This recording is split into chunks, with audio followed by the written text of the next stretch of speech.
है पूनम सिंह जी हमारे साथ है। पूनम सिंह जी से जाने, पूनम सिंह जी आ कई चीज है जानो आप साहब। आ एक पंछी है गोडावन राष्ट्रीय।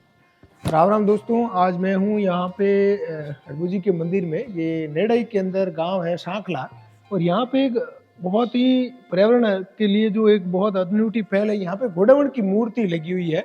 और आप देखेंगे मेरे पीछे इस मंदिर में हरबू जी के सामने ये गोडावन की मूर्ति है, जहाँ पे क्योंकि गोडावन राजस्थान का राज्य पक्षी है और अभी विलुप्ति के कगार पे है। हमारी एरिया में पहले तो इसकी संख्या काफी तादाद में थी, हम देखते थे इधर उधर जंगलों में खूब घूम रहे थे, लेकिन अब ये बहुत ही नाम मात्र के बच्चे हैं।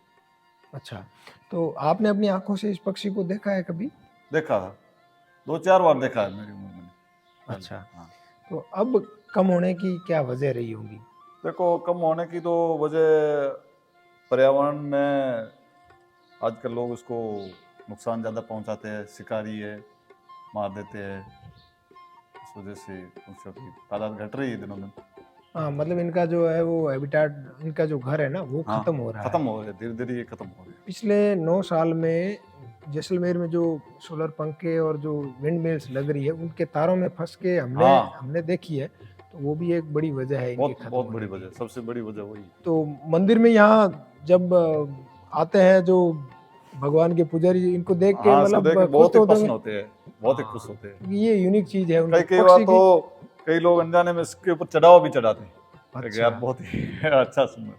और अब हम इसको एक मंदिर के बाहर की साइड में एक थोड़ा सा इसका स्मारक बना करके और इसको बड़ा स्मारक बना के वहां पे बड़ा रखने की स्मारक बना तैयारी। के उसके ऊपर रखेंगे, इसको स्थापित करेंगे ताकि आने वाला हर कोई इसको बाहर से देख सके। बहुत अच्छी चीज आपने बताई, क्योंकि गोडावन संरक्षण के बहुत सारे प्रयास किए जा रहे हैं, लेकिन मंदिर के अंदर पूजना गोडावन को एक बहुत बड़ी बात है। ये एक दर्शाता है कि हम पर्यावरण संरक्षण को किस हद तक जो है महत्व दे रहे हैं। जी, तो बहुत बढ़िया पूनम सिंह जी, आपने जानकारी बताई, आप लोग बहुत बहुत आभार। आप लोग बहुत बहुत धन्यवाद।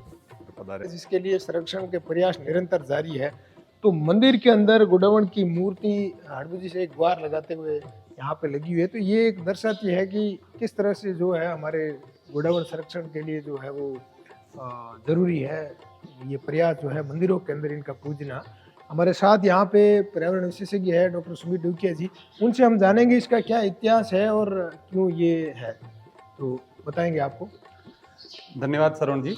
और जैसा शरण जी ने बताया कि ये गोडाउन की मूर्ति है, तो ये साल 2000 के अंदर जब मैं as a student volunteer BNHS के साथ में 3rd डिजिट के अंदर प्रोजेक्ट्स के सर्वे पे आता था, उस समय बीएनएचएस के डायरेक्टर थे डॉक्टर रहमानी।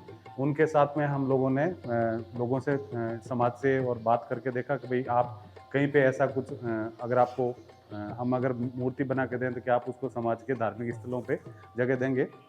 सांखला गांव के जो सांखला राजपूत हैं उन्होंने इसको सहर्ष स्वीकारा, और ये मूर्ति आप देख सकते हैं, ये लगभग 150 से 200 किलो की सफ़ेद संगमरमर की मूर्ति उस समय बन के और ये जैसलमेर से आई थी। इस मूर्ति को हम लोगों ने पदयात्रा करके बीकानेर से जैसलमेर तक की पदयात्रा थी, उस पदयात्रा के अंदर इस मूर्ति को हम लोग लेके आए थे।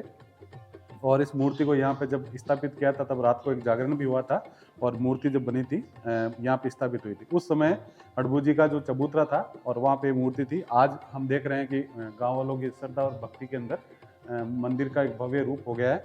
और उसके बाद भी आज हम फरवरी 2024 के अंदर खड़े हैं, आज ये लगभग 24 साल हो गए इस बात को, और ये मूर्ति जो है वो समाज के धार्मिक स्थल के ऊपर पूर्ण तरह से एक्सेप्ट हो गई है। बहुत सुंदर जानकारी दी सुमित जी ने कि गोडावन की मूर्ति मंदिर के अंदर बहुत ये पर्यावरण को संरक्षण को बढ़ावा दे रही है, तो अच्छी पहल है ये। और गोडावन अब तो इतना इंस्टिक्ट हो गया कि वाकई में वो पूजे जाने लायक ही बसा है।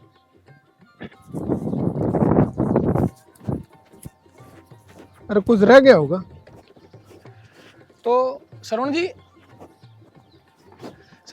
जैसा कि अभी अपन ये मंदिर देख रहे हैं, तो राजस्थान में एक मान्यता होती थी कि कोई भी मंदिर जो है वो हमेशा पेड़ों के नीचे हुआ करता था। तो ये जो आप लकड़ी देख रहे हैं ये जाल की लकड़ी है, और इसी प्रॉपर जो ओरिजिनल जाल हुआ करती थी उसी जाल के नीचे ये मंदिर था किसी समय में। और लेकिन चूंकि समय के साथ वो धीरे धीरे जाल नष्ट हो गई, तो उसका जो ये मेन तना है उस तने को यहाँ पूजनीय रूप में ये अभी तक रखा हुआ है। सार संभाल करके लोगों के देखने के लिए और एक आस्था के केंद्र के हिसाब से।